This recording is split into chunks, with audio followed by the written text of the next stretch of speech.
ang pare at ang madre. Sabi ng pare, "Sister, lika saglit dito sa loob ng kwarto ko." Sabi ng madre, "Mahabagin, Diyos ko, tulungan mo ako. Bakit po ako papasok dyan?" Sabi ng pare, "Basta lika na, para matapos na tayo, i-off mo muna lang ilaw."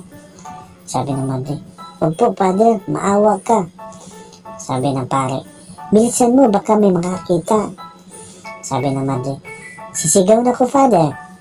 Sabi ng pare, "Parang syunga talaga to, oh. Ipapakita ko lang sa iyo yung bago kong rosaryo. Glow in the dark kasi ito."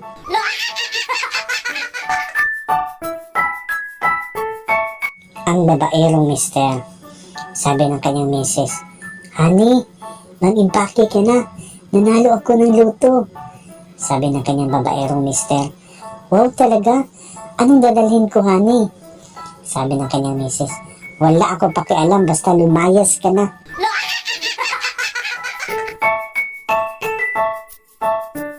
Si Kulas at Kaloy nag-uusap. Sabi ni Kulas, "Pre, ano ang pinagkaiba ng potato at mashed potato?" Sabi ni Kaloy, "Ang potato ay matigas, at ang mashed potato ay durog na at pwede mo nang kainin, pre." Sabi ni Kulas, "Mali, pre." Sabi ni Kaloy, "Ha? Ano, pre?" Sabi ni Kulas, "Ang pagkakaiba, pre, tingnan mo ang panyo ko. Puti ito.